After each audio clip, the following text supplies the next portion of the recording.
밖에서 바라보는 날카로운 시선, 외부자들 지금 시작합니다. 현실이라고 도저히 믿어지지 않는 일이 발생했습니다. 여교사가 초등학생 제자와 수차례 성관계를 맺고 구속된 사건입니다. 함께 이야기 나눠볼 변호사 모셨습니다. 손정혜 변호사님, 반갑습니다. 안녕하세요. 처음 뵙겠습니다.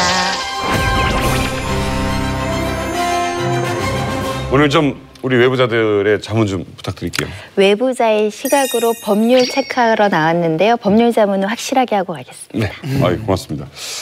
자, 오늘 뭐 여쭤볼 게 참 많은데 사실 불편한 뉴스였습니다. 저는 아이랑 같이 있는데 이 뉴스가 나와서 딴 데로 돌렸어요. 30대 초반에 이 지방에 있는 한 여교사가 같은 반은 아니지만 같은 학교에서 얼굴이 익은 학생에게 이제 욕구를 느낀 거죠. 그래서 그 학생한테 뭐 자신의 이상한 사진까지 보내고 이래서 결국 그 부모님, 학생의 부모님한테 이 사진이 들켜가지고 이 여교사가 구속됐어요. 여교사가 진술을 통해서 나는 강제력이 없었다. 이렇게 합의된 관계라면 처벌이 달라지느냐? 사실은 이게 성범죄 사건으로 수사가 진행이 되면 교사나 어른 입장에서 우리는 합의된 성관계고 사랑했다, 진실로 사랑했다라고 주장해서 무죄를 주장하는 경우가 많았었는데 이 사건은 다릅니다. 우리 형법에는 만 13세 미만을 딱 기준으로 세워요. 그러니까 보통 만 13세 미만이면 초등학생이죠. 초등학생이 동의한 건 동의 능력이 없다고 봐서 무조건 처벌을 하는 겁니다. 그 과정에서 폭행, 협박 이런 게 없었다고 하더라고요.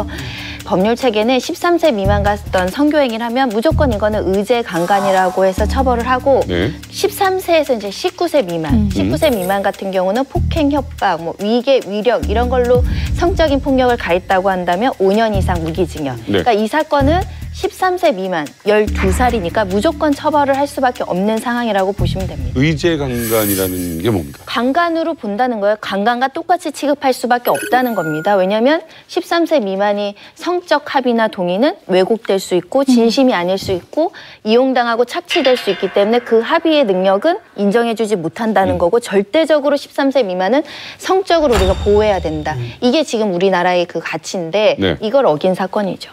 여기서 제일 중요한 거는 이제 일부 언론에서 성관계를 맺었다 하는데 그 말을 저는 써서는 안 된다고 생각해요. 이건 분명한 폭행입니다. 그 스포트라이트라는 영화에서도 제가 참 인상 깊게 본 게 거기서 이런 대사가 나와요. 어둠 속에서 살면서 인간은 그냥 넘어지는 쪽을 택한다. 왜냐하면 불을 환하게 켜고 나면은 너무나도 추악한 진실, 우리가 잘못한 것이 드러나니까. 근데 이번 사건을 비롯해서 여러 가지를 보면은 우리 사회의 어른이 어른다운 품격과 맞습니다. 어른다운 행동을 하지 않는 거예요. 얼마나 많은 유흥가와 또 얼마나 많은 뭐 야동, 포르노그래피 이게 많은데 뭐 야동 보고 포르노그래피 보는 거를 무슨 애교로 알고 그거를 농담까지 하는 우리나라의 이 천박한 수준, 이게 천박한 정도가 아니라 참 공포스러운 거예요. 일반화시킬 수는 없는 것 같아요. 이제 극단적인 일탈의 경우라고 보는 건데, 그러니까 어찌 됐든지 간에 이건 미성년자, 또 어린 애한테 성인이 가한 폭력이죠. 그럼요. 극단적으로 말하면은 교사와 학생이라는 권력 관계를 이용한 갑질입니다. 특수 상황이지 않습니까? 교사와 학생과의 관계에서는 이 초등학생 같은 경우도 오라고 하니까 선생님 의식해서 나올 수밖에 없었고 강압성이 그렇죠. 그런 특수 권력 관계를 이용한 갑질. 성이 가한 폭력이죠, 이건. 보통 이제 이 경우가 많은 경우에는 어린 학생이 그 여성이고 교사가 이제 남성인데 여기 이제 뒤집어졌잖아요. 이게 도대체 뭐냐, 이게 그 페도필리아라고 그러잖아요. 왜 이렇게 소아성애냐라고 했을 때 보면은 모르겠는데 이게 소아성애인지, 왜냐하면 보통 소아성애다라는 것은 2차 성징이 나타나기 전에, 그러니까 쉽게 말하면 사춘기 이전에, 그래서 아직 성별이 불분명한 요거에 대한 선호거든요. 어섹슈얼하다고 하는 부분에 대한 선호인데 이 여성은 뭐라고 얘기를 했냐면 잘생겼다라고 얘기했거든요. 그래서 이거는 전형적인 소아성애의 양상은 좀 아닌 것 같다. 대등한 관계로 인식을 하고 있는 건가요? 그렇죠. 그런 거죠. 자기 스스로는 그렇게 얘기를 한 거죠. 근데 이제 법적으로는 이제 문제가 되는 거죠, 그게. 근데 이거는 결코 저는 대등한 관계라고 보지는 않아요. 그리고 많은 학교에 아이를 보낸 초등학교 엄마들이 지금 완전히 공포, 정말 그 패닉 상황이에요. 네. 그 이후로서는 지금 여교사의 비중이 굉장히 높아요. 그렇죠. 서울의 경우는 2012년 정도에 85%가 여성 교사였어요. 지금 뭐 웬만한 초등학교에 가보면 다 여자 선생님이에요. 남자 선생님 보기가 어려워요. 그러니까는 이런 성적인 범죄가 아주 미약하고 아주 그 퍼센티지가 낮다 하더라도 네. 여교사가 굉장히 많은 환경인데 안전하다고 생각했는데 이제 안전하지 않다고 생각하는 어머니들의 불안이 분명히 있는 거고요. 네. 이 문제가 뭐 굉장히 자극적인 소재다, 네. 센세이셔널하다 이렇게 보기에 앞서서 우리의 현실이 돼 있기 때문에 대책을 반드시 빨리 강구하고 네. 그 대안을 우리가 마련하지 않으면은 굉장히 힘든 상황을 맞을 수도 있겠다. 예. 저는 이렇게 보는 이게 거죠. 가십으로 다려져서도 절대 안 되는 그게 아니기 때문에 엄청난 아닌 충격이죠. 거예요, 이미. 근데 안 원장님 이게 2차 피해 문제점도 좀 있을 것 같습니다. 그렇죠. 일단 언론 보도, 그다음에 이제 우려가 되는 신상털기 이야기죠. 지금 비슷한 연배 동료 여교사 이 본인이 아닌데. 피의자가 아니에요. 이 피의자가 아닌 비슷한 연배 동료 여교사 얼굴 2명이 돌아다닌다는 거 맞아요. 아닙니까? 그걸 다 푸는 거예요. 다 풀으니까 이 사람들 아무 상관도 없는데 그리고 이제 이 여교사의 얼굴, 신상, 가족관계가 지금 다 털리고 있어요. 그래서 지금 이제 여교사의 가족들이 뭐 변호인단을 구성해서 이제 대처를 하고 있고 그런데 또 이제 문제는 이 학생 어린애 그래요. 어느 네티즌은 참 그 네티즌 누군지 제가 사실 욕하고 싶습니다만 그 학교의 단체 사진을 찾아서. 찾아가지고 띄운 다음에 거기에 좀 준수하게 생긴 애한테 애 같다라고 지금 띄고 돌리고 있다는 거 아닙니까? 학교에서 홈페이지가 난리나 홈페이지 폐쇄했다는 거예요 지금. 그런데 이제 그 피해 학생 같은 경우는 병원에서 치료를 받고 있고 심리 상담을 받고 있고 최근에 이제 개학이 돼서 학교 다시 나왔다고는 합니다. 그러나 평상시에 생활하기가 힘들지요. 그러니까요. 이 가해자를 보호하기 위해서 가해자의 신상 정보를 털면 안 된다는 게 아니에요. 가해자를 특정하면 피해자가 특정되기 때문에 가해자의 신원을 특정하지 말라는 거고 가해자의 어떤 신상 정보에 대한 언론 노출을 자제하라는 거고요. 네. 우리 성폭력 처벌 특례법 보시면요. 아예 그 피해자의 신원을 공개하거나 사진을 유출하게 되면 2년 이하의 징역 500만 원 이하의 벌금에 처해지게 되어 있거든요. 그러니까 지금 이 사진 올린 행위 있잖아요. 얘가 피해자라고 특정해서 뭔가 올리게 되면 이것 자체가 범죄인 거예요. 이걸 잘 모르고 섣불나게 피해자의 어떤 신원을 확인하는 것 자체가 다 모두 범죄가 될 수 있습니다. 그럼 신상유포 관련돼서 질문이 그러니까 만약에 최초 유포자도 문제이고 그거를 만약에 확인하지 왔어요. 않고. SNS로 이렇게 와서 뭐 이렇게 퍼나르는. 주고받는 거 이것도 안 되는 거죠. 그렇죠. 명예훼손이라는 건 뭐냐면 전파 가능성 있잖아요. 예. 내가 단 한 사람한테만 얘기하더라도 그 사람이 비밀을 지켜주지 않고 소문낼 가능성이 있으면 다 처벌이 되는 거예요. 더군다나 SNS 같은 경우는 한 명한테 보내거나 한 번 올리면 급속도로 퍼질 수 있지 않습니까? 다 처벌되는 행위인데 사실은 수사기관에서도 이럴 때 경찰에서 나서겠다 하지만 또 끝까지 또 잘 추적해서 처벌하는 전례들이 또 많지는 않았어요. 그래서 이런 피해자의 어떤 신원을 보호해야 되는 사건은 철저하게 보호하고 이거 가지고 막 가십거리로 SNS 올리고 이런 사람들은 정말 마땅한 처벌을 해야 됩니다. 그러니까 이제 이 사건이 알려진 게 지난 25일 검찰 조사 단계에서 노출된 겁니다. 네. 이제 그 전에는 학교에서는 쉬쉬했죠. 이제 학부모가 얘 문자 메시지를 보고 학교에 신고를 했고 학교에서는 여교사를 데려다가 조사를 하니까 여교사가 펑펑 울면서 굳이 부인을 하지 않은 거 보니까 문제가 있다 해서 이제 신고를 했고 그래서 조사를 받았는데 그 이후 과정에서 학교 당국이나 교육 당국에서 대처가 굉장히 미흡했어요. 사실 좀 체계적으로 했더라면은 할 텐데. 전 이렇게 보여요. 자기들 책임을 빠져나가려는데 급급했던 거예요. 학교 내에서 벌어지는 그 범죄의 특징이에요, 이게. 그러니까 어떨 때는 지나치게 쉬쉬하면서 범죄가 더 골마 들어가게 놔두고 또 어떨 경우에는 자기들 책임지지 않기 위해서 확 공개를 해버립니다. 그러니까 초등 단계에서는 이것이 갖고 있는 사회적 파장 때문에 좀 주의한 과정은 보여요. 근데 이 문제를 하면서 경찰에 넘어가고 경찰 조사가 들어올 때 본인들은 책임을 다했습니다라고 하는 거에 대한 일종의 트라우마 이런 게 있었는지 그때부터 노출을 해버리는 거예요, 그냥. 그러니까 사실 이런 게 2차, 3차 피해가 충분히 있을 수 있는 거지 이미 있었잖아요, 그런 게. 그럼 학교에서 발생된 이런 문제를 이걸 어떻게 처리하는 게 좋겠습니까 하면서 지역 교육장, 교육감, 경찰 측과 긴밀하게 협의를 하는 모습이 좀 보여야 됩니다. 그런 게 하나도 안 보이는 거예요. 지금 이외에 아마 처리가 앞으로 중요할 것 같아요. 사실 이 초등학생 같은 경우는 어렸을 때 성폭행의 피해가 될수록 상처가 더 큽니다. 기억에 더 많은 부분을 차지하기 때문에 더 고치기가 더 힘들어요. 그 치유하기가. 그리고 이제 어렸을 때 당할수록 사회에 대한 불안.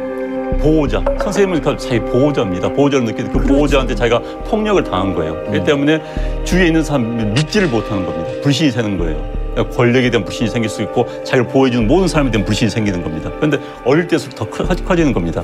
이제 굳이 우리가 뭐 정신병적인 뭐 그런 걸 떠나서라도 그래서 굉장히 피해는 심각하게 볼 수밖에 없는 거죠. 지금 뭘 봐야 되냐면 13세라고 하는 것이 과연 적정한 나이냐. 그래서 제가 보기에는 13세라고 하는 나이가 본인의 성을 결정할 수 있는 네. 이 나이가 아니기 때문에 이제는 국회나 입법기관에서 이 부분에 대한 개정을 본격적으로 좀 논의했다. 미국 같은 경우는 17세나 18세예요. 거기는. 우리나라가 사실 상대적으로 굉장히 낮아요. 굉장히 낮아요. 이상하게 낮아. 의제 강간죄 성립 기준 연령이 우리나라, 일본, 스페인이 만 13세네요. 그리고 이제 독일, 이탈리아가 14세. 독일은 근데 14, 16, 18은 차등으로 하고 있다면서요. 그리고 그다음에 이제 북한, 프랑스, 체코가 만 15세. 북한이 우리보다 2살 높습니다. 네. 그다음에 영국, 캐나다, 호주가 만 16세. 근데 미국이 굉장히 성적으로 자유분방한 나라 같지만 미국이 상당히 높아요. 몇 살입니까? 뉴욕이나 텍사스주 같은 데는 17세고 이제 주마다 달라요. 뭐 18세인 데도 있고요.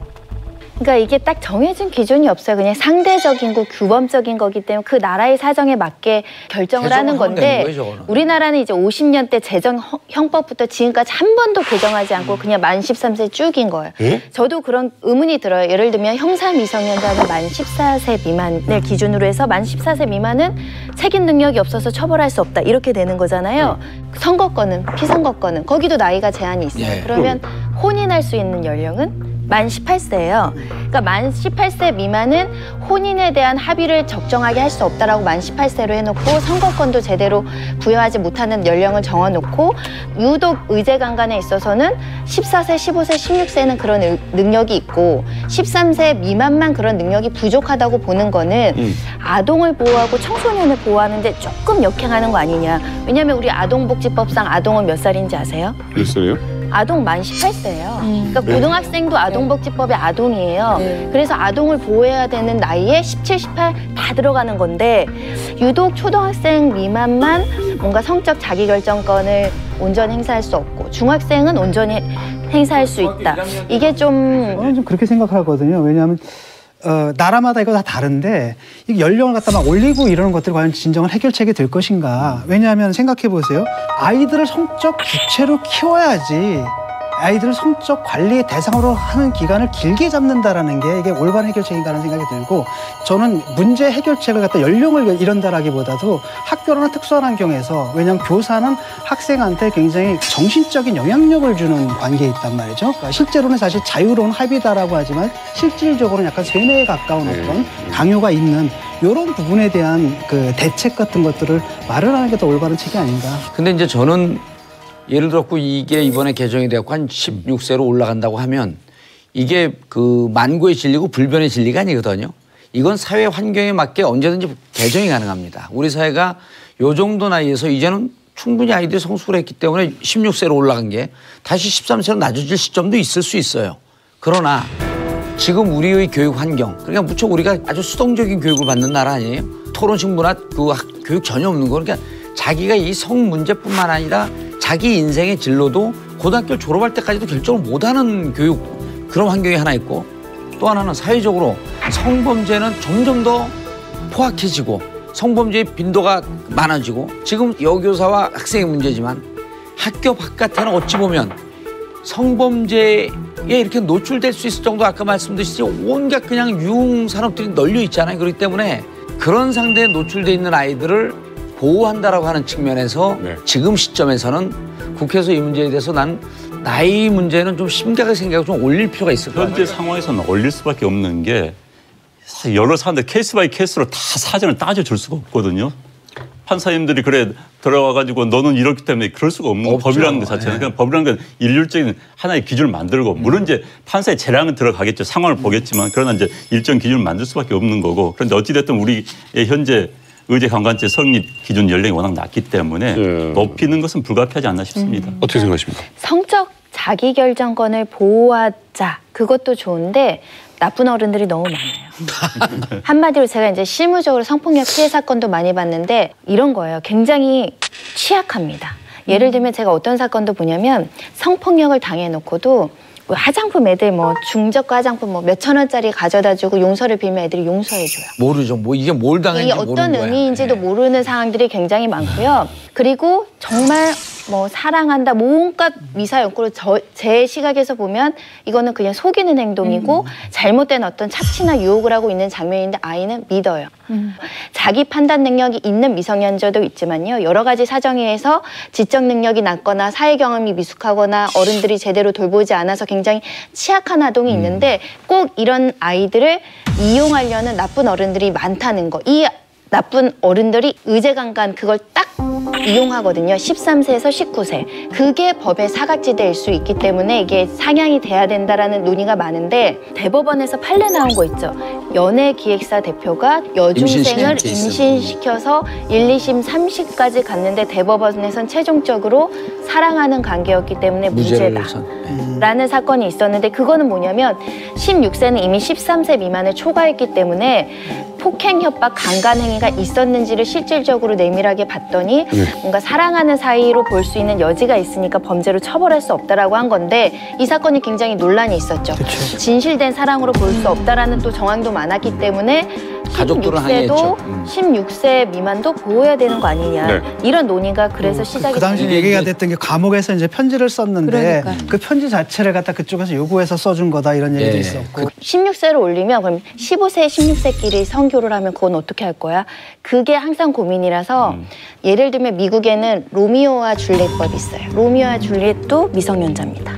둘이 성교를 하면 우리 지금 그 나이만 이렇게 올려버리 처벌해야 되는 거예요. 그래서 로미오와 줄리엣법의 기본 취지는 뭐냐면 그 연령대가 자유롭게 성관계를 했고 나이 차이 있잖아요. 3살에서 4살을 초과하지 않으면 처벌을 안 시키는 거예요. 그러니까 동년생들끼리의 성적 자기결정권은 인정을 해주는데 나이가 차이가 많은 어른과 아이 이거는 이용 가능성이 많기 때문에 그거는 처벌을 한다는 거거든요. 그러니까 법에도 충분히 융통성 있게 우리가 조항을 마련해 줄 수 있는 외국의 사례도 살펴볼 필요가 있겠고요. 이게 성범죄 징계 교사 뭐 수치 같은 게 있습니까?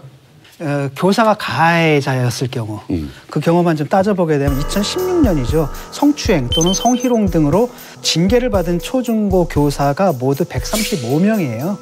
이분들이 다 어떻게 됐을까요? 그중에서 71명은 해임 파면 징계로 교단을 떠났어요. 근데 문제는 뭐냐, 64명은 아직도 교포를 잡고 있거든요. 근데 이게 이제 말이 되냐라는 거죠.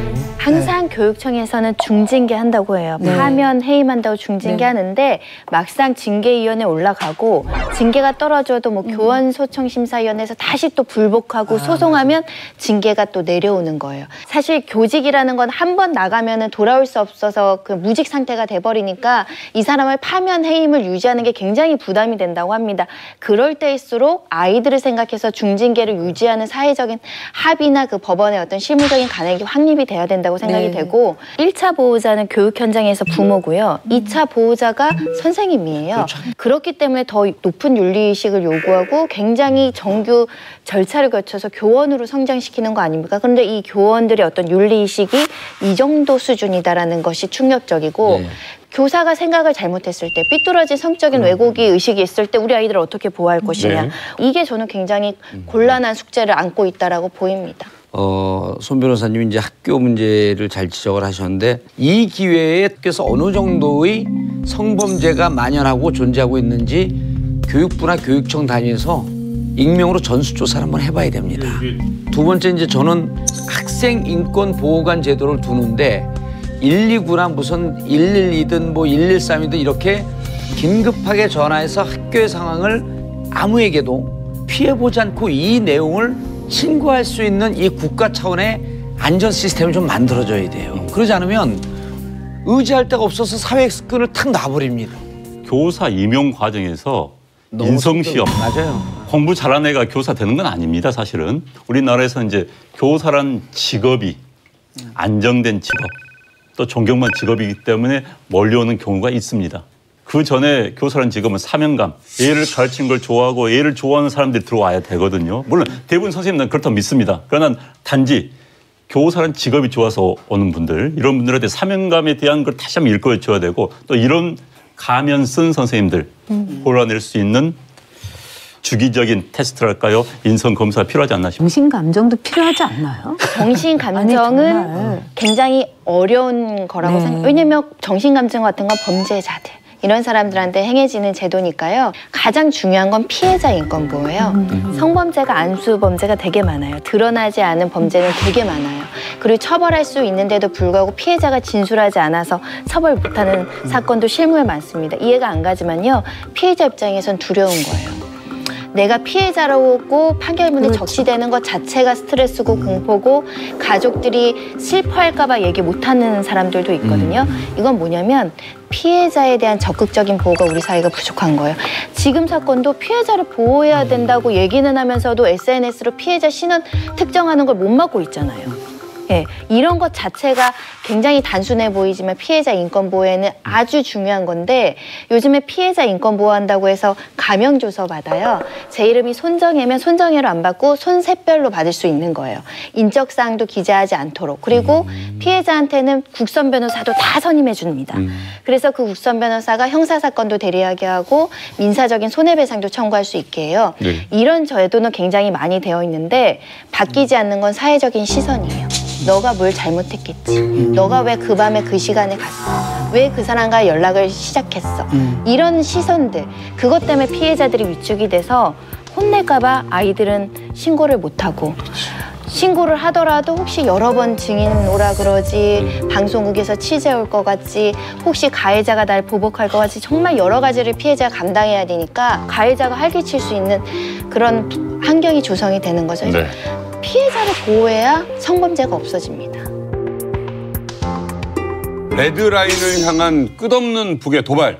괌 타격은 거저먹기라는 듯이 북한의 미사일이 일본 하늘을 통과했습니다.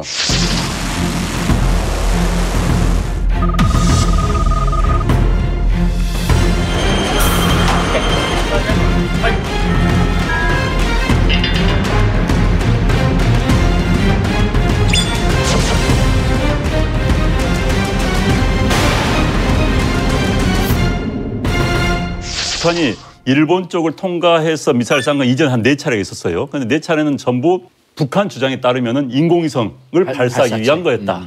그렇기 때문에 국제해사기구에 통보를 했습니다. 그래서 어디 떨어질 것 같으니까 그분은 어선들 가지 말아라 이거 통보했는데 이번에는 전혀 통과가 없이 그냥 쏘고 나서 미사일이라고 발표를 한 거죠. 그래서 이제 일본 영을 통과했기 때문에 일본에서 난리가 났습니다. 그리고 나서 이제 두 번째는 순안공항에서 쐈어요. 순안공항이라면 우리 시라면 우리 김포공항입니다. 평양 가면 우리 다 순안공항에서 내려가지고 이제 거기서 기념사진 같은 찍고 이제 들어가는데 이것도 유례가 없는 이야기입니다. 이건 뭐냐? 언제 어디서든지 어느 장소든지 싸울 수 있다는 걸 과시하기 위해서 일부러 그런 거죠. 그리고 이제 세 번째는 그동안 우리가 이제 논란이 됐던 북한 측의 미사일은 대개 동해상에 떨어뜨리기 위해서 고각 발사한 겁니다. 그러니까 위로 쭉 올려서 2,000km, 3,000km 올라간 다음에 사정거리는 뭐 700km, 900km 떨어지겠는데 이번에는 정상각도 그러니까 30도에서 45도로 세워가지고 발사를 해서 이번 2,700km가 날아가게 그렇게 만든 겁니다. 이 세 가지 측면이 과거 좀 달라진 거죠. 이번의 경우는 한마디로 이제 J 얼럿이라고 해가지고 대단하게 일본 열도가 완전히 들들 끓었어요.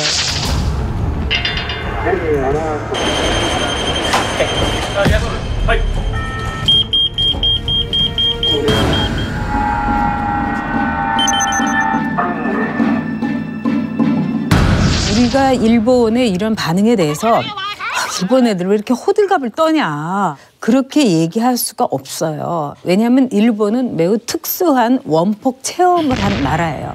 이미 핵이라는 게 얼마나 무서운지를 일본인들은 알고 있는 거예요. 사실 일본인들을 국민의 하나의 그 어떤 운명이나 팔자로 보면은 상당히 불행한 국민이다 이렇게 볼 수 있죠. 그래서 일본인들이 갖고 있는 그 불안, 공포, 거의 발작에 가까운 이 놀람 이거는 우리가 어떤 점에서는 이해할 필요가 충분히 있습니다. 요번에 보여준 건 확실하게 일본을 겨냥한 거예요. 성명이 나왔잖아요. 그래서 경술국치 얘기를 해요.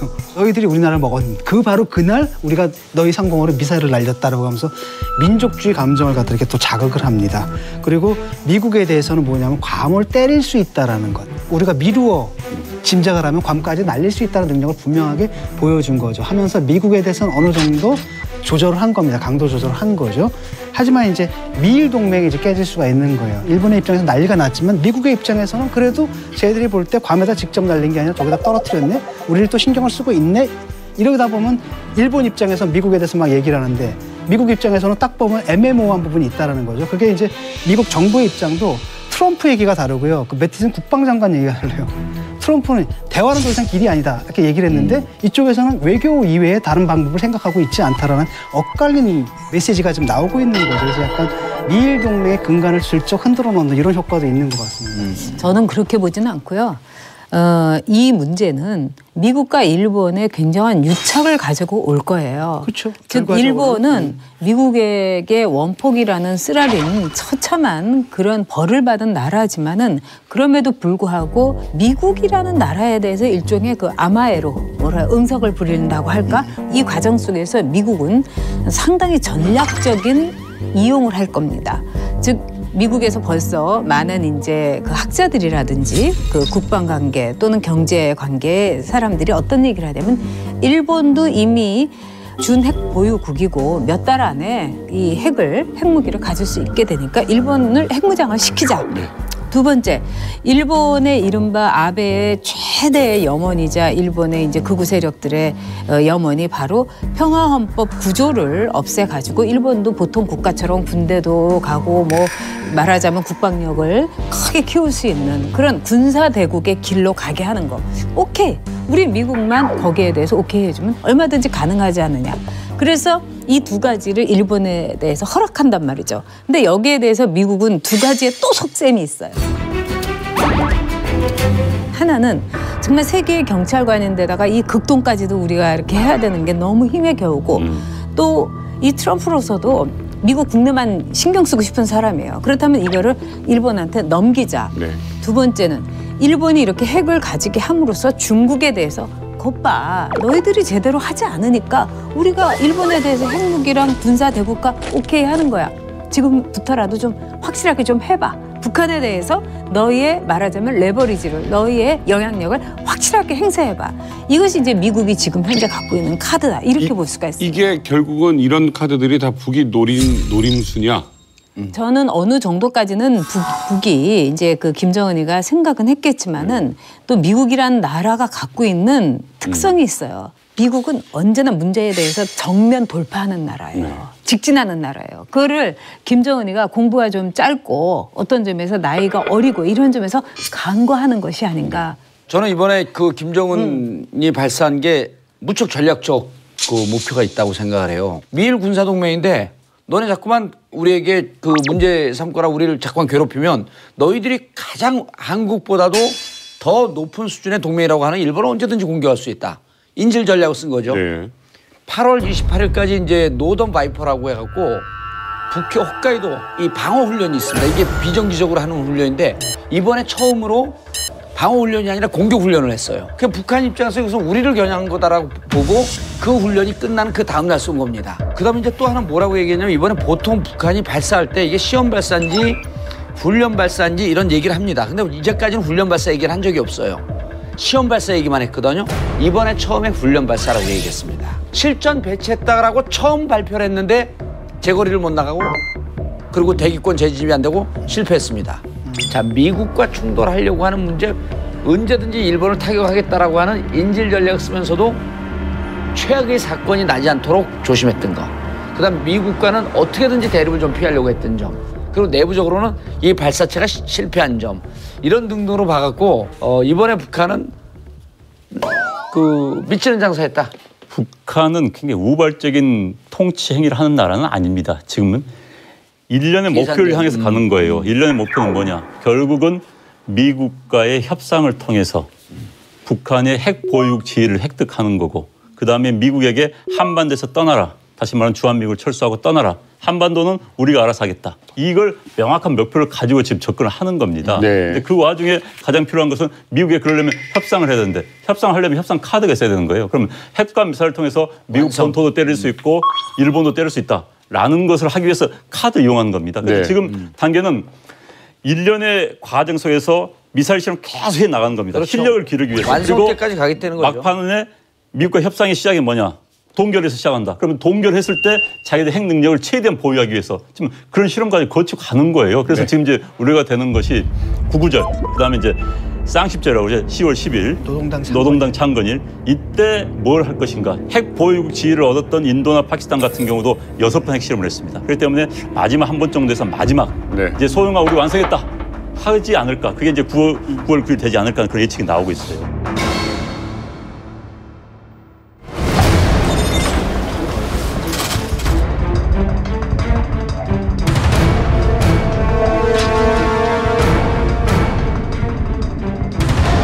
우리의 핵과학자들은 9월 3일 12시 우리나라 북부 핵시험장에서 대륙간 탄도로켓 장착용 수소탄 시험을 성공적으로 단행하였다.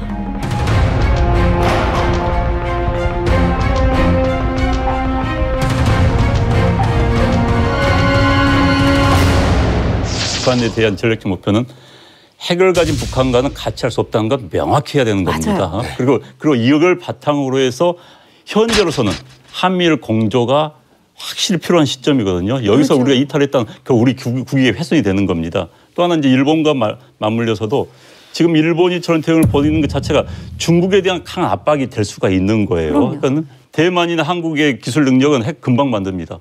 그럼 중국은 압박이 될 수밖에 없는 거예요. 중국한테 자 동북아시아 핵 도미노 현상을 막으려면은 북한의 핵을 막아라. 라는 강한 경고를 보낼 수 있는 효과도 있는 겁니다. 그러나 이제 어찌됐든 우리 정부가 아무튼 이번만은 제대로 목소리를 내면서 한미일 공조 하에 북한에서 강력한 메시지를 보내야 되지 않을까 싶어요. 북의 도발에 무감각해진 우리 국민들은 미사일을 별똥별이라고 부르는 경지에 도달했다라는 이야기가 있습니다. 반면 이웃나라 일본은 전쟁이 난 듯한 초비상 사태가 벌어졌죠.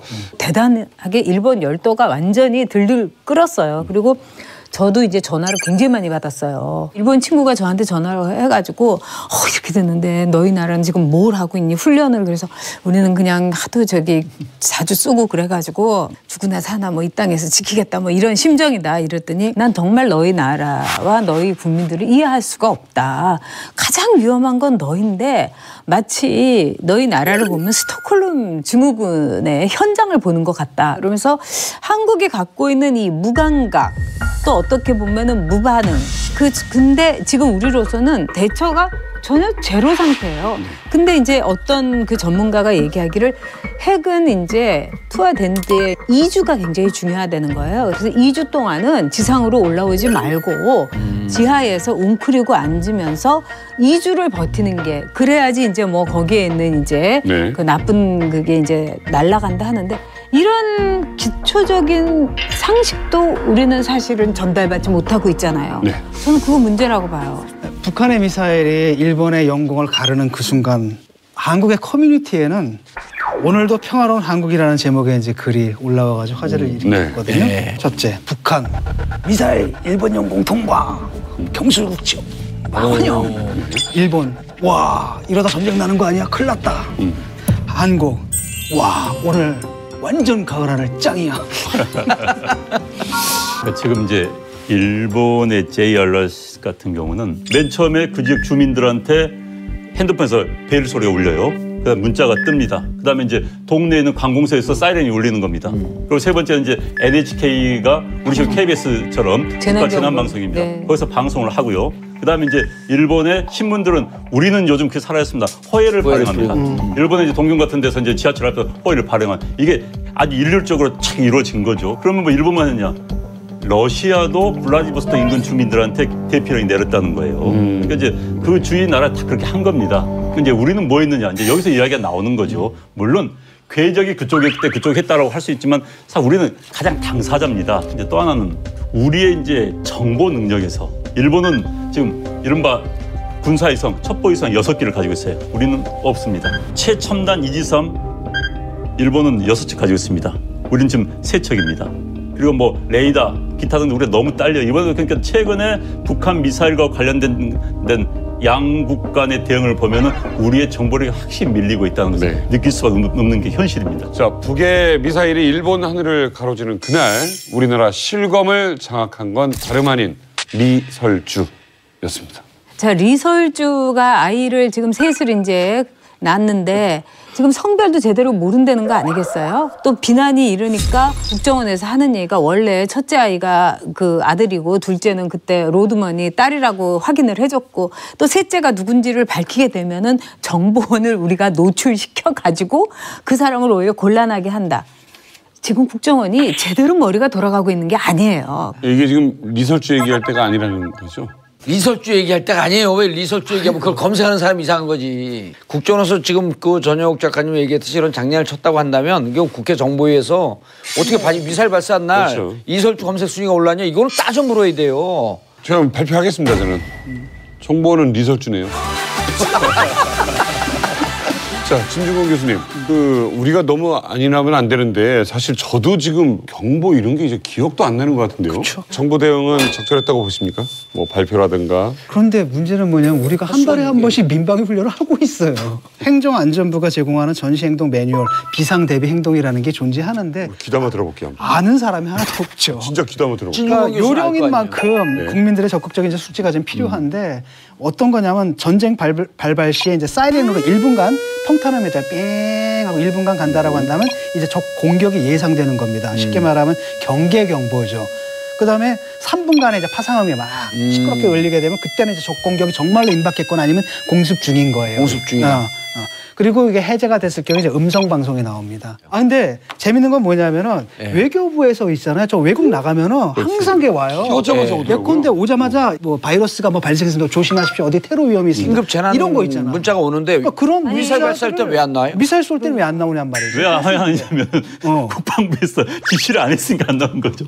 이제 그거 일본은 하면 되는 아니 거 아니에요? 폭염 경보도 나오는데. 폭염 경보도 나오는데 57분에 쐈어요. 쏘니까는 이제 9분 뒤 6시 6분에 국방부 출입 기자들한테 문자를 보냈습니다.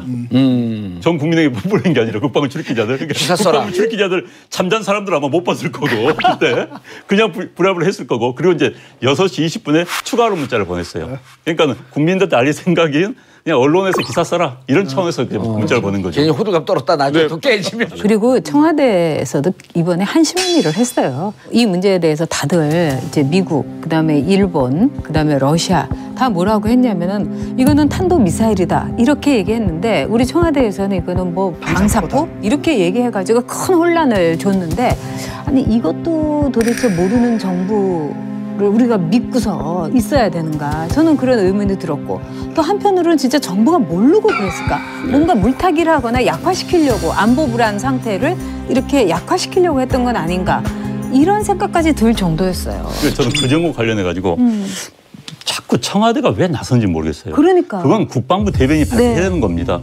결국 틀리니까 청와대의 능력이 다시 한번 드러난 거 아니에요. 네. 국방부 대변인 했으면 또 청와대 할 말 있습니다. 질책이라고 할 수 있는 거죠. 그렇죠? 청와대 대변인이 발표했기 때문에 질책도 할 수 없는 거예요. 저는 재난 시스템 특히 이 국방 쪽의 재난 시스템은 많이 구멍송송한 것 같아요. 이건 아무리 강조하거나 아무리 호들갑을 떨어도 지나치지 않은 거거든요. 그리고 실질적으로 언제 한 번의 실수로 사고가 날 수가 있는 거기 때문에 국민들이 경각심을 갖게끔 정말 정부가 너무한다 싶을 정도로 욕을 먹는 한이 있더라도 경각심을 갖게끔 하는 대응은 좀 계속 했으면 좋겠다. 이제 국방부가 이런 우리가 이야기하는 이런 비난을 받았어요. 뭐 했느냐, 늦지 않았느냐 했더니 국방부가 이제 이렇게 발표를 합니다. 우리 미리 알고 있었다. 그래요. 미리 알고 있었고 알기 때문에 국방부 위기관리센터 요원들은 밤샘 대기를 했다. 또 두 번째 발표한 건 잘못이라고 봐요. 이것 자체가 우리의 첩보 능력을 적에게 말해주는 겁니다. 우리의 능력 자체를. 물론 알 수 있어요. 대북 감청을 통해서 미국의 자산인 인공위성을 통해서 여러 가지 통해서 알 수 있을 수 있어요. 그런데 또 이걸 굳이 그 다음날 우리 다 대기했다라고 발표한 것도 좀 그럴 뿐더러 일본과 비교가 될 수밖에 없어요. 일본은 아베 수상이 직접 국가안보회의 NSC, 일본 NSC가 있습니다. 거기를 아침 7시에 소집을 했어요. 그러니까 일본 상고 6시 2분에 통과한 다음에 1시간 이내에 소집을 했습니다. 근데 우리는 정용 국가안보실장이 8시 30분에 소집을 했어요. 이제 이것도 비교가 되는 겁니다. 그런데 여기서 우리가 외교 면에서 그동안에 뭐 코리아 패싱이라든가 이런 것이 현실화 눈으로 보여진 사례라고 봐요. 먼저 아베가 했던 거는 미국의 트럼프하고 통화를 하면서 이제 북한은 대화라는 것은 이제 끝났다 이렇게 입을 맞춘 거 아니겠어요? 근데 정상적이라면은 아베도 문재인 대통령한테 전화를 먼저 걸어서 우리는 이렇게 된 상황인데 그쪽은 어떠냐? 우리는 당사자이고 이 한반도에 있어서 정말 운전석에 앉아 있겠다고 한 당사자 아니겠어요? 그리고 트럼프 대통령도 문재인 대통령하고 통화를 했어야 됩니다. 근데 둘이서 통화를 하고 문재인 대통령은 뭘 하고 있었는지 그러고 나서 며칠 뒤에 문재인 대통령이 아베한테 전화를 해가지고 재방송을 하는 거. 지금 안보 문제에 있어서 문재인 정부가 가장 국민들에게 불만과 불안을 주고 있는 것을 알고 있을 거예요. 그렇다면은 안보보다 더 중요한 게 뭐가 있어요? 안보가 바닥에 깔려야지 그 다음 얘기가 있는 거예요. 복지도 있고 뭐 소통도 있고. 국민들이 왜 불안하게 생각을 하고 있고 그 불안의 근거는 무엇인가 좀 제대로 알고 대처를 해야 돼요. 안 그러면 큰일 납니다. 근데 이게 아베 총리의 강경 태도 속에 어떤 정치적 꼼수가 조금 섞여 있을까요? 일단 지지율이 아주 그냥 추락을 해가지고 뭐 됐다가 요번에 이제 한 4% 정도 올랐다고 해요. 근데 이제 인기가 없는 이 아베로서는 자신의 지지율을 회복할 수 있는 그 계기가 됐다. 그래서 아베가 이 북한 위기를 더 이렇게 확대시키고 있다. 이제 이런 시각도 그렇죠. 우리나라에서 있긴 하지만은 그게 아주 틀리진 않아요. 북한에 대한 일본의 그 위협 또 일본의 그 공포 이거는 굉장히 강합니다. 특히 북한에서 일본인 뭐 메구미를 비롯해갖고 일본인 납치자라든가 이런 문제가 지금 아직도 그 현실적으로 그들에게 가슴 아프게 살아있는 문제예요. 그런 점에서 북한에 대해서 일본이 갖고 있는 감정 또 북한에 대해서 일본이 앞으로 어떻게 해야 되겠다 굉장히 확고하거든요. 그런 점에서 일본은 상당 부분 우리가 그러면 재정적인 뭐 군비라든가 이거 우리가 받아들이겠다. 그 대신에 북한에 대해서 확실하게 함께 가자. 이런 점에서 북한하고 미국은 함께 가는 거예요. 근데 우리나라에 대해서는 저 문재인 대통령은 좀 딴 생각하고 있는 것 같아? 이런 생각을 갖고 있는 거예요. 자, 우리가 지금 이런 위기 속에서 누구와 함께 행진을 할 것인가?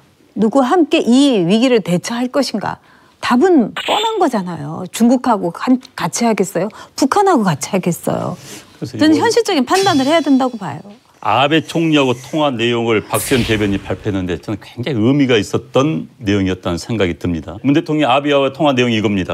북한에 대한 압력을 극한까지 높여서 북한이 스스로 먼저 대화의 장으로 나오게 해야 한다는데 인식을 같이 했다. 그런데 이야기는 사실 국내에서 대통령이 이렇게까지 한 적이 없습니다. 그러니까 이제 이런 비판도 나와요.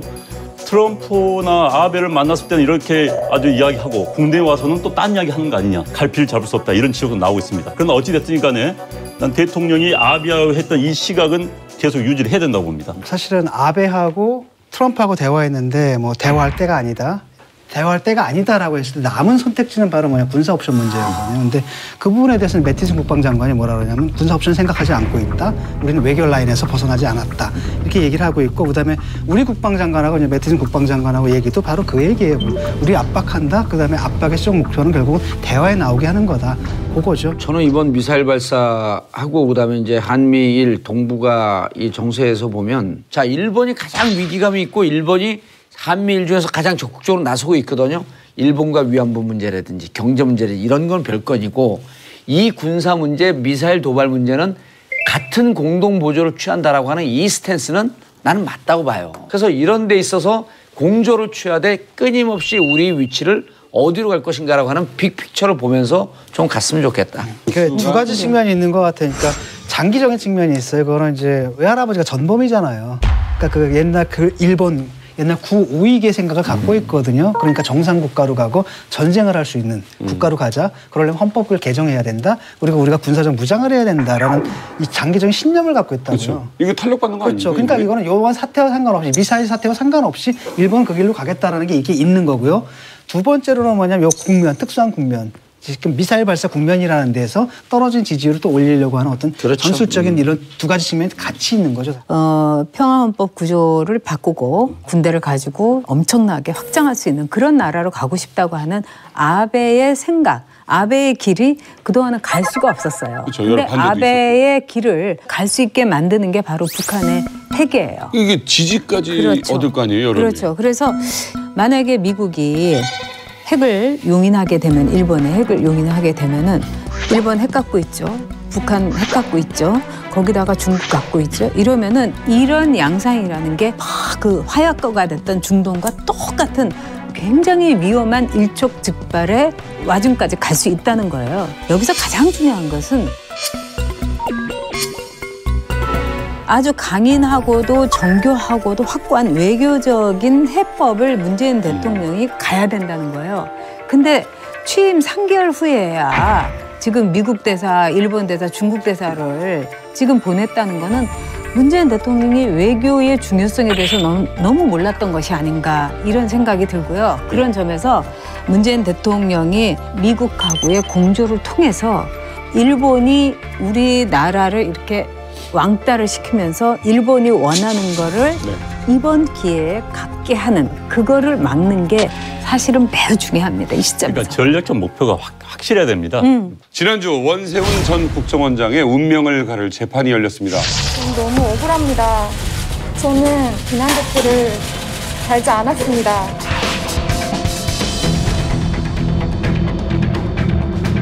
열심히 노력해 주신 우리 당협위원장, 이렇게 외압이 들어오는 것을 보니 이거 수사해서 기소도 제대로 못하겠다.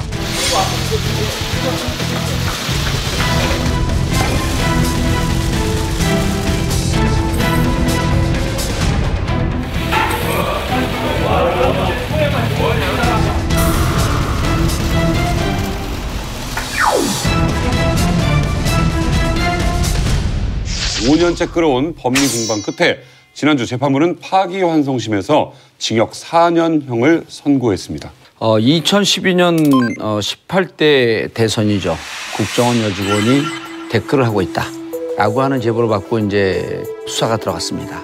그리고 원세훈 국정원장을 민주당에서 고소를 해서 이제 조사를 하다가 그 다음에 2013년 6월에 원세훈 국정원장을 고소를 했죠. 국정원법 위반과 선거법 위반으로 기소가 됩니다.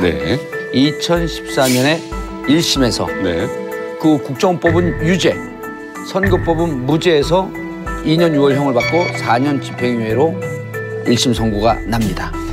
그런데 이제 2심에서 무슨 얘기냐? 국정원법 위반이고 선거법도 위반이다 해갖고 그때 징역 3년 선고를 받으면서 법정 구속이 됩니다. 선거 당일에 파기환송심이라는 단어가 이 검색어에 이 실검을 차지할 정도로 굉장히 화제였어요. 근데 사실 굉장히 낯선 단어입니다. 그렇죠. 법률을 전공하지 않은 분들한테 낯선 단어인데 이제 이렇게 생각하시면 됩니다. 우리나라는 3심제입니다. 근대 사법체계가 다 3심제죠. 1심, 2심, 3심. 이제 3심 대법원으로 올라가는데 그런데 이제 이번 같은 경우는 그 2심 판결에서 인정했던 증거 능력을 몇 개 증거에 대해서 증거는 인정을 하지 않았어요. 다시 판단을 해라 하면서 이제 파기를 한 겁니다. 그것을 파기환송. 그 2심 판결을 깨고 환송 다시 돌려보냈다. 그래서 파기환송인데 이 파기환송된 그것을 다시 한번 이제 심리하는 심리를 파기환송심이라고 하는 거죠. 그럼 이제 2심 서울고법에서 이번에 파기환송심을 한 겁니다. 며칠 만에 한 건가요, 이게? 이번에 694일 만인가요? 거의 2년이죠. 거의 2년 만인데 이제 그동안 사실 워낙 그 민감한 문제이기 때문에 대법원이 판단을 미룬 거 아니냐라는 비난이 있었고요. 이번에 유무죄를 가리지 않고 증거 능력이 없다는 식으로 이야기를 했어요. 그래서 통상적으로 대법원에서 파기환송 시키면은 그 피의자한테 유리하게 결과가 나옵니다. 그러니까 이제 2심에서 유죄다 했는데 대법원에서 아니야 다시 해 하면은 무죄로 나오는 게 통상적이에요. 그런데 이번에는 파기환송심에서 새로운 증거를 검찰에 갖다 들이밀어가지고 파기환송심에서 그 증거를 채택하게 함으로써 오히려 그 형량을 기존 3년에서 4년을 더 늘려버린 경우죠. 그런데 이제 이게 파기환송심에서 형량이 늘은 게 굉장히 드문 경우입니다. 근데 이제 그 대법에서 파기환송할 때 2가지 증거에 대해서 증거로서 효력이 없다. 그게 뭐였습니까? 그게 뭐냐면 425 진원. 즉 원세훈 국정원장의 말씀입니다. 논지라고 하는 것을 뒤틀었죠. 그다음에 시큐리티 파일 2개인데 이 2개는 본인이 작성했다고 그러지도 않고 그리고 이 내용이 선거법을 유죄로 하기에는 좀 불분명하기 때문에 그 증거를 좀 보완을 해라. 그런데 사실은 그 증거만 지적한 게 아니라 전체적인 의미에서는 선거법 무죄 취지로 파기환송을 한 겁니다. 보통 이제 우리나라가 대법관이 14명이거든요. 14명 중에서 재판에 관여하는 사람이 몇 명이냐 하면 12명. 그다음에 대법원장 13명. 그다음에 행정처장 14명. 네. 행정처장 재판에 관여하지 않습니다. 근데 1부, 2부, 3부, 4부 이렇게 갖고 3명씩 갖고 이제 각 부별로 판결을 하는데 네. 이것도 이제 올라갔을 거 아니에요? 그럼 1, 2, 3, 4부에서 그 중에 하나에서 판결을 해야 되는데 논의하다가 3명이 일치하지 않으면 전원합의체로 넘깁니다. 13명이서 합의해라. 전원합의체에서 13대 0 만장일치로 파기환송 결정을 한 거예요. 그런데 대법원에서 이 2개 증거는 의미가 없다라고 하는 건 다 지워버렸어요. 예. 그리고 이번에 나온 캐비넷 국정원에서 복원한 파일, 그다음에 이번에 국정원 TF에서 찾아낸 녹취록 이런 걸 등록해갖고 추가로 제출해서 다 유죄로 인정해서 네. 4년으로 형이 확정이 된 거죠. 그러니까 이제 예. 거기서 추가된 게 이제 이거예요. 전 부서장 이 녹취록 전문이 공개가 되는데 1심 재판에서 이제 선거법에 대해서 무죄를 했던 것은 그 당시 국정원에서 삭제를 해서 보낸 겁니다. 그렇죠, 맞아요. 그리고 삭제를 해서 보냈고 그 당시에 이제 오히려 원세훈 원장이 유리한 전 부서원들에게 선거에 개입하지 말아라 이런 녹취가 있었다. 이런 내용이 녹취록에 들어온 거예요. 그때만 그런 게 증거로 왔었죠. 이번에는 이제 원본이 이제 갖다 다 제출한 거죠. 그다음에 이제 또 하나는 SNS 선거 영향력 그 진단 및 고려 사항이라는 그 보고서, 청와대 보고서까지 제출함으로써 이제 파기환송심 재판부가 그 선거법 위반을 네. 더 확증받게 되는 그런 자료가 된 거죠. 그렇네요. 예, 문제가 됐던 그 진원 파일 그리고 그 다음에 시큐리티 파일이라는 것은 그 내용이 바로 뭐냐면 진원은 이제 원세훈이 구체적으로 그 트위터나 SNS 통해 가지고 퍼트리라고 얘기를 했던 그 내용이고요. 컨텐츠고 시큐리티는 거기에 사용됐던 계정 그리고 거기 비밀번호 이런 것들이 있는 거였거든요. 근데 이게 이제 그때 감금됐던 셀프 감금했던 그 여성 직원의 이메일에 첨부 파일로 들어가 있었던 건데 그 직원 자체가 내가 작성한 적이 없다라고 얘기를 해가지고 증거 능력이 인정이 안 된 겁니다. 그래서 그게 이제 나갔는데 재밌는 건 1심 판결이거든요. 1심 판결에서 뭐라고 얘기를 했냐면 그 댓글들 잔뜩 있었잖아요. 그렇죠? 댓글들 잔뜩 있었는데 그걸 국정원법 위반은 맞는데 선거법 위반이 아니라고 판단한 이유가 뭐냐면 좀 황당해요. 이거 일상적으로 늘 하던 활동이었다. 그런데 선거 때도 계속했다. 그런데 그게 어떻게 선거법 위반이냐. 일상에도 늘 했다? 그러니까 그전에도 선거 이전에도 했던 작업을 선거 기간에도 했기 때문에 특별히 선거 개입이 아니다라고 얘기를 하는데 그게 좀 웃기잖아요. 이상한 자백인데. 그러면은 선거 개입하기를 갖다 선거 시작되기 전에 한 달 전부터 하면은 그럼 그 선거 개입이 아니게 되는 거잖아요. 선거법 위반이 아니게 된다는 것이고 그다음에 2심에서는 이제 그걸 아까 얘기했던 그 2가지 파일을 갖다 증거를 인정했는데 3심에서 이제 대법원에서 갖다 파기한 거고요. 새롭게 이번에 유죄 인정이 됐던 게 이제 3가지죠. 그러니까 부서정의 녹취록을 냈는데 검은색으로 지운 거예요. 그 검은색으로 지운 걸 다시 풀어가지고 전문을 보여준 거고요. 두 번째가 이제 SNS 보고서인데 이건 청와대로 연결이 됐기 때문에 이게 굉장히 중요한 부분이 될 겁니다. 왜냐하면 청와대도 알고 있었다. 때지는 청와대 교감하에서 이런 일들이 벌어졌다는 거고 세 번째는 댓글 인정이 된 겁니다. 댓글 이번에 계정들과 몇만 개 댓글 갖다 인정을 했는데 그러니까 1심 판결을 뒤집은 거죠, 이거는. 그런데 사법체계에서 3심제도를 만들어 놓은 것은 바로 그러한 오류를 극복하기 위해서 만들어 놓은 것이죠. 그래서 이제 이 재판이라는 것은 누구나 불만을 가지고 있어요. 누구나 벌 받은 사람이나 벌 주는 사람이나 자기 뜻대로 되는 건 아니거든요. 그렇기 때문에 그런 사람들의 불만을 최소화시키면 조화되는 과정이 재판의 1심, 2심, 3심의 과정입니다. 그래서 어찌됐든 좀 1심 판결이 또 2심에서는 바뀌고 또 대법원이 또 바뀌고 난 이게 우리 사법제의 건강함이라고 생각합니다. 그러니까 안 원장께서 이게 뭐 이제 그 사법부가 건강하다는 걸 보여줬다. 그런 측면도 분명히 있지만은 사실 전체적으로 보게 되면 부끄러운 일이거든요. 왜냐.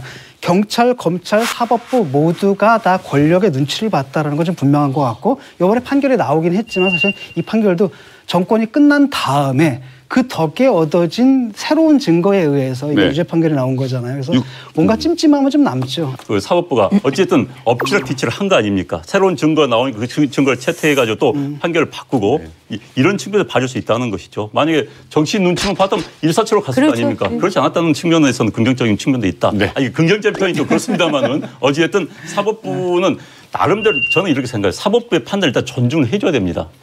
어찌됐든 그렇게 그걸 부정하는 순간 우리 시스템이 무너지는 거예요. 근데 그 말은 맞는데 예를 들어가지고 1심 판결, 2심 판결, 그 대법원 판결이 계속 엇갈리는 경우는 있단 말이죠. 그건 굉장히 흔한 경우예요. 네. 그렇게 흔하지도 않아요. 그렇죠. 사실은. 그러니까 그건 흔하지 일상적으로 않아요. 있는 경우고 그다음에 그건 바로 또 제도가 보장하는 거잖아요. 근데 문제는 뭐냐면 그 과정에서 법원 내부에서 누군가가 이건 자기가 불이익을 받을 것을 무릅쓰고 비판의 글을 올렸다라는 건 여기에 뭔가 석연찮은 부분이 분명히 있었다는 거죠. 그거는 이제 법원 내부에서 그 인트라넷으로 그런 게 많이 올라와요. 근데 이 사건의 경우에는 굉장히 많은 사람들의 주목을 받은 사건이고요. 오히려 이 사건에서 1심에서 있던 걸 2심에서 엎었잖아요. 근데 그것도 그렇게 법원 내부에서는 이렇게 흔한 일이 아니에요. 그래서 이 사건이 저도 물론 정치적인 사건이고 정치적인 그 재판의 형태를 띈 거는 물론 사실이지만은 꼭 그렇게 보지만은 않아도 될 부분도 저는 상당히 많다.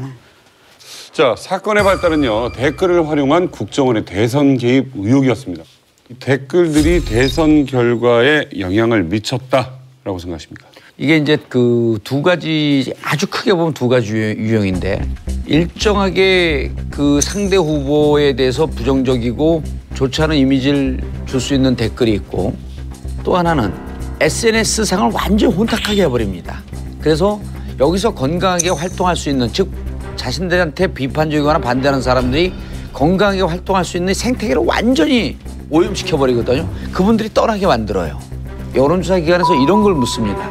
박근혜를 찍었던 사람들을 중심으로 해서 만약 2012년 12월 16일 날 국정원이 대선 댓글을 개입했다고 한다면 네.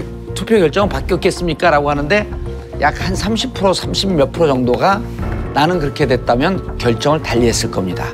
영향을 했고 실질적으로 영향을 미쳤을 것이라고 하는 여론조사 기관의 결과가 있었죠. 저는 이제 뭐 봉도사 말에 부분적으로는 동의하고 부분적으로는 저는 틀리다고 생각해요. 틀린 거는요? 국정원의 댓글 저는 그렇게 큰 영향을 끼치지 않았다고 생각을 해요. 왜냐하면은 이 대통령 선거라는 거는 사람들이 미리 다 마음을 먹고 있어요. 그래서 거의 이 자기가 지지하던 사람을 바꾸는 경우가 없어요. 그리고 우리 국민들이 그렇게 흔들리거나 또 거기에 영향받을 정도로 단세포도 아니라고 보고요. 그러나 이 수사 결과에서 국정원이 개입하지 않았다. 이것을 매우 의도적으로 그 한밤중에 발표를 어떻게 보면 앞당겨서 한 거죠. 더구나 선거를 이틀인가 앞두고였죠. 그게 3일 앞두고. 저도 이제 그 결과를 보면서 대선 결과는 끝났구나 이렇게 저도 생각을 했으니까요. 이건 영향을 미친 거. 저는 영향을 그것이 가장 크게 미쳤다고 생각을 해요. 그런 점에서 선거에 대한 개입이 없었다. 이거는 국정원은 물론이고 또 이 우리 경찰의 경우도 참 말하기는 낯뜨거운 문제다. 이렇게 인정을 해야 되겠죠. 그리고 이거는 어떤 진영의 문제가 아니라 우리 사회에서 그동안의 권위주의 체제부터 또 그 이후까지도 정말 많은 문제를 갖고 있기 때문에 저는 이것을 하나하나 그 껍질을 벗겨 나가면서 정말 쇄신하는 계기가 되길 바랍니다. 네. 예. 저도 뭐 20몇만 개 또는 설마 그게 100만 개다 하더라도 그게 뭐 여론을 바꿔놓을 수 있는 그런 힘을 가졌다고 보지는 않아요. 오히려 대선을 결정했던 것은 LL 문건 같은 거 있잖아요. 그런 것들이 결정이었고 오히려 또 결정한 게 있다라고 하면 댓글 자체보다도 댓글이다라는 게 저쪽에서 사실은 무리해서 저지른 실수거든요. 대선 과정 속에서 드러나면 굉장히 치명적인 타격을 받을 수 있는데 그걸 수습할 때 김용판 청장이 혐의 없다라고 발표해버린 거 있잖아요. 그건 굉장히 큰 영향을 끼쳤을 거라고 봅니다. 영향이 뭐 100% 없었다고 할 수는 없겠죠. 네. 그러나 이제 당락에 영향을 끼칠 정도는 아니었다. 왜냐하면은 옛날에 이해창 김대중 대통령 때 39만 표. 네. 그다음에 노무현 이해창 57만 표. 뭐 이런 근소한 차도 아니고 이번엔 150만 표 차이가 났었습니다. 그렇기 때문에 당락 영향까지는 아닐 것 같고요. 어찌됐든 우리가 사법부의 판단을 기초로 사법부가 선거법 위반을 했다는 것을 따져본다면 이번에 그 파기환송심에서는 불법 선거운동을 이렇게 봤습니다. 찬반 클릭 클릭 1003회, 인터넷 댓글 93회, 트윗글 그러니까 옮긴 거죠. 뭐 보수 농객들 쓴 글을 퍼나르는 게 그게 이제 10만 6천 개인데 뭐 당락을 결정에 영향을 미쳤다고 생각하지 않습니다. 네. 제가 이제 사실 제 논문이 대통령 선거에서의 유권자 행태하면서 언론이 얼마나 미디어에 영향을 미치는가였는데 상당수의 유권자들은 다 정하고 있습니다. 그 전에 저 같은 다시는 판단 애매한 사람들은 그런데 그 그런 영향이 분들이 미쳤는데요. 많지가 않아요. 그런데 그러나 어찌됐든 이런 일이 다시는 있어서는 안 된다. 말하기도 좀 쑥스러운데 이 가격표가 있다면서요? 뭐 댓글 부대? 그렇죠. 댓글 부대 관련해서도 이제 감춰졌던 사실들이 속속 드러나는데요. 어떻게 운영했냐면 아예 가격표까지 만들어 놓고 운영을 한 겁니다. 체계적으로 운영한 거죠. 그래서 찬성, 반대 클릭을 하잖아요. 그럼 그게 500원이에요. 그리고 댓글을 가서 직접 달면은 그게 5,000원입니다. 그리고 아예 게시글을 또 성의 있게 달면은 그건 10,000원이고요. 안 주네요. 그렇죠. 그렇게 해가지고 보통 한 달에 그쪽으로 들어간 돈이 2억 5천만 원씩 썼다는 거 아닙니까? 밝혀진 게 그렇죠. 밝혀진 게. 2억 5천이요? 그게 다 우리 세금이라는 거죠. 아니 국정원에서 돈 사용한 거는 그동안 발표도 잘 안 했었잖아요. 그게 뭐 특수활동비 뭐 이런 거로 잡혀 있지 않겠어요? 그게? 이게 아무튼 국정원 비용은 다 세금인 거죠? 그러니까 이것 때문에 검찰에서 이제 원세훈 국정원장이 더 이제 당혹스러운 게 직권남용과 횡령죄로 다시 한번 재판을 받을 가능성이 커졌습니다. 뭐를 횡령했냐? 국고횡령입니다. 그러니까 일반 회사의 횡령과 형량이 틀려요. 아까 이제 특수활동비는요. 국정원의 고유의 활동, 방첩 활동, 보안 활동, 정보 활동 이런 거 등등을 위해서 써야 되는데 아 정해진 규칙. 그렇죠. 국정원에서 특수활동비라고 해갖고 무조건 쓸 수 있는 게 아니고 아니 특수활동비 갖고 뭐 술집 가고 술 먹고 또 남에서 결혼하는데 못 사주고 이런 게 아니에요. 이건 국고 등 손실죄입니다. 그래서 이것은 국고 손실을 알면서 횡령죄를 범할 때 손실액이 5억 원 이상이게 되면 5년 이상 무기징역까지 처할 수 있어요. 국정원의 표적 1호는 노무현 전 대통령이었다라는 한 언론 보도가 있었습니다. 2009년 2월 12일 날 원 선생께서 국정원장으로 옵니다. 그리고 그로부터 20일 뒤에 3월 3일 날 노무현 대통령이 퇴임하고 난 다음에 본인의 홈페이지에다가 왜 국가범법 폐지를 해야 하는가라고 하는 글을 올려요. 업무 파악도 제대로 되지 않은 상태에서 바로 이 글에 대한 공격, 댓글, 비난 이걸 지시합니다. 그로부터 약 한 2달, 20일 정도 지나서 노무현 대통령이 스스로 목숨을 끊죠. 끊고 난 다음에 거기에 대해서 무척 모욕적인 글들을 계속 싣게 합니다. 스스로 목숨을 끊은 게 무슨 영웅이냐. 뭐 잘못했으니까 목숨 끊은 거 아니냐. 이런 식으로 해갖고 정말 이렇게 다시 지지하는 국민이든 지지하지 않는 국민이든 보기에 정말 국정원에서 어떻게 이런 것까지 할 수 있을 정도의 댓글을 답니다. 그러니까 MB 정권 때 가장 큰 트라우마가 바로 뭐였냐면 광우병 촛불 집회예요. 맞아요. 왜냐하면 집권 초기엔 되게 지지율 엄청 높잖아요. 근데 그냥 집권하자마자 그걸 얻어맞아가지고 바닥을 기었거든요. 그래서 한 번도 그 지지율이 높았던 적이 없었던 게 MB 정권이란 말이죠. 그러다 보니까 MB 정권은 여기다 이제 트라우마가 있었던 거예요. 그래서 이 사람들은 또 뭐라고 생각하냐면 광우병 촛불 집회다라는 것은 대중들의 자발적인 참여 이걸 생각을 못해요. 뭐라고 생각하냐면 선동당했다고 보는 겁니다. 그리고 좌파의 공격이 선동당했다라는 것은 누가 선동하는 자가 있다라는 거죠. 그 선동하는 자의 그 핵심이 바로 뭐냐면 노 쪽인 거예요. 그래가지고 그 잡은 거죠. 그래서 이런 맥락에서 이 사람들이 바로 뭐냐면 그렇기 때문에 이 선동하는 사람과 싸워야 된다. 그것도 인터넷으로 싸워야 된다. 이렇게 하면서 자기들이 소설을 쓰고 거기서 자기들이 이런 영웅극을 벌이다가 이제 이런 사단이 나버린 거죠. 맞아요. 그건 맞는데 이제 이런 건 있어요. 광우병 파동 때 얼마나 많은 유언비어가 행행했습니까? 지금 광우병 미국 소고기 다 잘 먹고 있잖아요, 솔직히. 다 그 유언비어가 행행했고 그 유언비어가 SNS상에서 막 돌아다녔고 뭐 상당히 정부나 국정원도 굉장히 우려를 했던 건 맞아요. 그런 와중에서 이제 작업을 하다 보니까 이게 확대해서 여기까지 왔었고 그런데 어찌됐든 그 당시에 굉장히 유언비어가 많이 행행했던 건 맞습니다. 근데 그 사건 자체를 잘못 파악한 것 같아요. 쉽게 말하면 사람들이 거기다 광우병 소고기에 대한 두려움 때문에 나왔다라기보다도 굉장히 많은 요인들이 있는 거거든요. 그러니까 거기 많은 사람들, 거기 모였던 많은 사람들을 묶어주는 유일한 주제가 광우병이었지 광우병이 모든 사람들을 뭐 선동하는 그런 계기가 됐던 건 아니거든요. 그러니까 거기서 보면 그러니까 그 촛불 집회의 성격이라는 건 바로 뭐였냐면은 불안했던 겁니다. 정보화 사회에 있던 사람들이 갑자기 권위주의적 정권이 등장하고 그다음에 이 사람들 경제 패러다임도 다시 뭐 공구리치는 삽들고 공구리치는 이런 거에 대한 막연한 불안감들 그 정권 교체에 대한 어떤 막연한 불안감들이 하나의 광우병 세국이다라는 하나의 계기를 통해 터져 나온 건데 네. 이 사람들은 간단하게 광우병 촛불 집회가 있었다. 이 사람들은 유언비어에 선동된 거다. 그다음 누군가 조직적으로 이 유언비어를 선포했다. 그 핵심이 있다. 그 핵심 누구겠느냐? 친노. 그 핵심은 바로 살아있는 그 전 권력. 왜냐하면은 이분이 이제 뭐라고 했냐면 그때 민주주의 2.0인가? 예. 민주주의 2.0이다라는 한때 사이트를 만들고 그래서 현실에 대해서 굉장히 발언들을 많이 했단 말이죠. 그러니까 국정원에서 볼 때는 지난번에 지금 촛불 집회 때도 한번 당했는데 이런 것이 또 그 전직 대통령이 이렇게 얘기를 하고 이게 또 퍼뜨리고 하면은 이 정권 유지가 힘든 거라는 거죠. 그래서 타겟을 딱 정한 거죠. 이렇게 본 것 같아요. 저는 그 광우병 때 이제 지금 그 돌이켜 보면 유언비어가 있을 수도 있고 혹은 광우병 문제를 제대로 또 지적한 거일 수도 있고 그런데 저는 이런 게 정말 그 문제를 갖고 건강하게 이렇게 토론하는 그런 사회가 되는 게 맞는 거거든요. 네. 근데 이제 이게 조직적으로 댓글에 대한 저항을 하고 SNS를 장악할 수 있는 노력을 하면 국민의 인식이 바뀐다? 이렇게 봤던 게 문제였던 그렇죠. 것 같아요. 그건 아니고 왜냐면은 기본적으로 인터넷 공간은 좌파나 진보세를 장악을 하고 있습니다. 그렇죠. 그건 누구나 부인 못해요. 그런 거에서 국정에 나서서는 안 되지만은 뜻은 나선 정말 큰 제약입니다. 그런데 이제 그런 것 때문에 뭔가 엎어보려고 상황을 좀 역전시켜보려고 했던 게 이 사단이 돼버린 거예요. 그런데 어찌됐든 인터넷 공간은 좌파와 진보와 또 상대적으로 젊은 세대를 장악을 하고 있어요. 그렇죠. 그렇기 때문에 또 그들의 언어로 막 유포되는 부분도 있어요. 불확실한 이야기들이. 팩트가 확인되지 않은 이야기들이. 그래서 굉장히 우려했던 건 사실이에요. 그 당시에. 쓸데없는 말을 하면 한 대씩 먹여라. 파기환송식 선고를 하루 앞두고 여당이 공개한 원세훈 녹취록의 파장이 커지고 있습니다.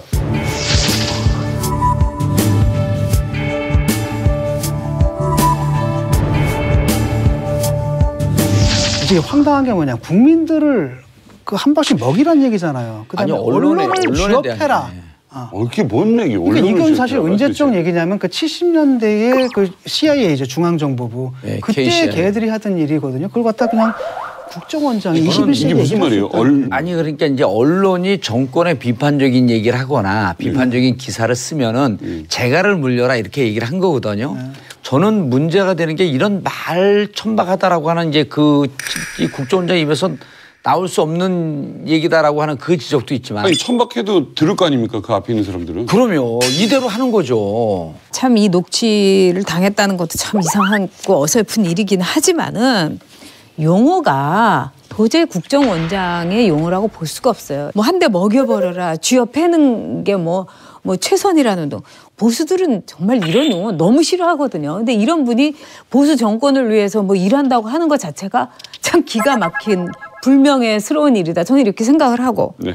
두 번째는 국정원장이 그 서울시장 선거에서 진 게 1억 피부과 숍 때문에 졌다. 이렇게 판단을 했다는 게 너무 기가 막혔어요. 계속 비방만 하고 그런 점에서 보수의 품격과 보수의 미래와 희망을 보여주지 못해서 이렇게 패배한 거예요. 말씀을 참 잘하셨는데 저도 이제 그거 보면서 지금 이 사람의 멘탈리티를 거기서 볼 수 있다. 왜냐 그때 표차가 아마 2자릿수 표차가 났을 거예요. 아마. 꽤 났죠. 꽤 났단 말이죠. 그러니까 이건 전혀 상관없는데 이 사람이 세상을 파악하는 게 그거라는 거예요.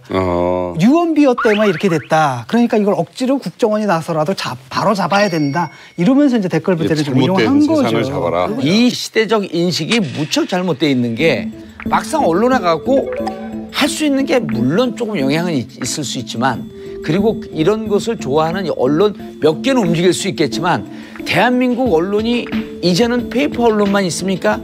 인터넷 언론, 블로거, 그 유명 블로거 기자들, 팟캐스트 이미 이 언론의 지형이라고 하는 것이 완전히 공개되어 있는데 이렇게 해서 국민의 의식과 언론을 움직일 수 있으리라고 판단한 이 원세훈 국정원장이 이런 얘기할 때 저항하는 사람들이 많았어요. 국정원 내부에.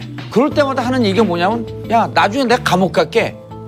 이걸 대놓고 얘기한 거예요. 진짜로 그런 얘기를 했다고요? 그때 당시에 내 후배가 국정원 파견 검사가 가 있었어요. 그래갖고 1억 5천 받고 구속될 때 국정원 차량은 뒤에 똑같은 차량에 붙어 다니잖아요. 이게 중무장 차량이거든요. 이걸 집에 가라 그런 거예요. 그리고 아파트 들어갔고 호텔인지 아파트 들어갔고 1억 5천원 현찰을 받아 나옵니다. 그럼 이 차는 없어지지만 국정원장은 국가 자산이기 때문에 다른 정보들이 붙어갖고 혹시 위해를 가할 수 있는 세력들이 붙어 있는지 이걸 하는데 거기서 불법적이고 이상한 짓을 하잖아요. 이 양반이 갖고 있는 시대착오적 생각이라고 하는 것, 또 이 사람을 국정원장에 앉혔고 나라를 통제하려고 했던 그 대통령은 뭐 하는 사람이냐는 거예요. 대한민국 최고 정보기관의 수장으로서는 어울리지 않는 인물이었습니다. MB가 서울시장 하던 시절에 기획예산처장, 행정 1부 시장을 했어요. 그리고 MB가 대통령 되는 순간 행안부 장관 1년 하고 그다음에 국정원장을 무려 4년이나 했습니다. 원세훈 시장 같은 경우는 사실 서울시 공무원이었어요. 서울시에서만 오랫동안 일했습니다. 그래서 인품 잘 모릅니다만은 어찌됐든 서울시 공무원은 국가 전체를 보는 문제는 한계 있지 않나 생각이 들어요. 그다음에 이제 국정원 내에서도 뭐 조직 정비를 할 때 뭐 행정기관처럼 순환 인사를 많이 했다고 그럽니다. 순환 인사를 하다 보니까는 국정원은 전문성을 가지고 뭐 대북 전문, 해외 전문, 인맥도 중요하고 방첩 전문, 전문이 있는데 그런 순환 인사를 함으로써 굉장히 논란이 많았다고 그래요. 그래서 아무튼 적절하지 않은 자리에 적절하지 않은 인사가 갔던 것 같다는 생각입니다. 네. 자, 국정원 댓글 사건이 결국 MB 수사로 이어질 것인가? 국정원 댓글 사건이 결국 MB 수사로 이어질 것인가에 대한 궁금증이 있습니다. 이어질 거예요. 이번에 민주당의 적폐청산위원회에서 이 파일을 이제 내놓은 거 아닙니까? 마찬가지로 원세훈 원장과 또 MB하고의 그 관계라는 거는 몇 명 MB가 매우 특수관계를 갖고 있는 분들이 있어요. 뭐 수석 가운데서도 있었고 그렇기 때문에 바로 그 점에 있어서 문재인 정부가 정말 살얼음판을 걷는 심정으로 이걸 아주 반듯하게 어디에 치우치지 않게 모든 국민들이 납득할 수 있게 해야 되는 거죠. 이번에 그 판결이 사실은 그 당시 MB 정권 당시 그 청와대로 수사가 확장될 수 있는 가능성을 열어준 판결이거든요. 아, 실제로 판결문에 뭐가 나오냐면 보고했다는 얘기가 나와요. 청와대 보고했다는 말 나오니까 아예 이제 그쪽으로 수사를 해라라고 아예 그냥 판결문을 때려준 거거든요. 근데 다만 여기서 그 청와대라는 게 당시 대통령이었던 MB까지 바로 올라가느냐 그건 좀 어려운 문제인 것 같아요. 내가 볼 때는. 요 문제는 개인적 판단 뭐 이런 걸 떠나고 좀 객관적으로 볼 필요가 있는데 지금 이제 진중권 교수님께서 말씀하신 건 뭐냐면 과연 독자적으로 기획상품을 갖고 대통령에게 보고했더니 이게 대통령이 잘하는 것이다라고 한 건지 아니면 처음부터 청와대하고 기획이 돼서 대통령의 지시로 간 건지 이 부분을 이제 따져봐야 될 거고요. 두 번째는 국정은 어쨌든 대통령 직속입니다. 대통령이 임명을 했고 대통령에게 보고하지 않았을 리 만무라고 보는 거죠. 또 하나는 국정원 외곽팀장 이번에 지금 문제가 되고 있는 30개 팀장 중에 한 명이 오모 씨 38살 먹은 이 사람이 이 팀장인데 외곽팀에서 활동하다가 2012년 4월에 청와대 행정관으로 들어갑니다. 그럼 이게 국정원과 청와대에서 이 댓글을 주로 했던 사람이 청와대에 들어가고 자 이제 여기까지는 그럼 대통령이 직접적으로 관여했느냐 안 했느냐라고 하는 게 이제 좀 아리까리한데 이제 아까 지적했던 원세훈 전 국정원장이 재판 과정에 검찰 수사를 받는데 국고 횡령이라고 하는 혐의에 대해서 하게 되면 제가 최종 책임자가 아니고 댓글 부대 이런 등등도 사실은 청와대 윗선, 즉 대통령의 지시로 대통령의 뜻에 의해서 움직였습니다라고 하는 원세훈 전 국정원장의 진술이 있으면 이거는 피해가기가 힘들다. 그러니까 어찌됐든 이제 큰 틀에서 본다면은 전 노무현 대통령을 지지했던 많은 사람들 또 현 정부 내에 있는 많은 인사들이 노무현 대통령을 죽음을 몰아갔던 것은 MB 정부다라고 믿고 있는 게 맞아요. 그렇게 많이 그렇게 생각을 하고 있습니다. 그렇다면은 현재 검찰의 행태, 현재 좀 하고 있는 것, 수사의 진전으로 비춰볼 때 대통령을 서울중앙지검 이른바 포토라인에 세우지 않을까 생각이 듭니다. 분명히. 그것까지는 할 것 같아요. 분명히. 단 그러나 이제 그 이후에 과연 유무죄를 가려내고 기소시키냐 불기소시키냐 그 다음 문제입니다. 포토라인에 세우려면 혐의가 굉장히 강해야 돼요. 그래서 그렇지 않을 경우에는 그냥 서면으로 조사한다라든지 이런 것들도 있기 때문에 저는 정말 여기서 어떤 증거가 나오느냐에 따라서 달라질 문제지 이게 뭐 세우고 싶다 해서 세울 수 있거나 그런 문제는 아니고. 그런데 그건 이렇습니다. 검찰에서 검찰 자유 재량입니다. 서면 조사를 하든지 그다음에 포토라인에 세우든지 이제 3회 장소에 가서 하든지 간 다 검찰의 재량 사항입니다. 이게 정치보복입니까? 아닙니까? 네? 정치보복. 그건 뭘죠? MB 쪽에서는 정치보복을 생각할 거고. 그러니까 검찰의 재량. 검찰에서는 아니라고 할 겁니다. 그건. 검찰의 재량 사항이다 하더라도 확보된 증거라든지 그다음에 뭡니까 확보된 진술이라든지 이것과 관련해가지고 국민들이 보고 있기 때문에 검찰도 그거 의식하고 하겠죠. 이제는 제가 보기에는 이번 사건을 저는 그래서 엄중하게 다루자는 겁니다. 그래서 빨리빨리 이거를 청산하고 어느 누구도 여기에 대해서 말이 없게 이런 과정으로 삼자. 저는 이런 생각이긴 한데 또 상당한 그 우리 사회의 갈등과 편가르기와 그리고 정말 그 정치 보복이냐 아니냐 이거 자체만을 놓고서도 사회가 들끓을 가능성이 커요. 자, 이 문제가 처음 시작된 게 어디입니까? 국정원 TF에서 국정원 과거청산, 적폐청산 TF에서부터 근거가 나오고 국정원 내에는 농담으로 그러잖아요. 숨소리도 공기 중에 다 녹음이 돼 있다고. 그럴 정도로 모든 증거가 있고 그것을 지우면 될 줄 알았더니 그것이 살아났고 그래서 여기서 TF에서 냈던 13가지의 적폐청산이라고 하는 것이 MB가 이 책임으로부터 자유로울 수 없다라고 하는 제목만 보면 함의들이 좀 있습니다. 네. 피해갈 수 없게끔 증거가 제출이 될 것이다. 그래서 MB까지 가는 걸 피하기는 좀 어렵지 않겠냐.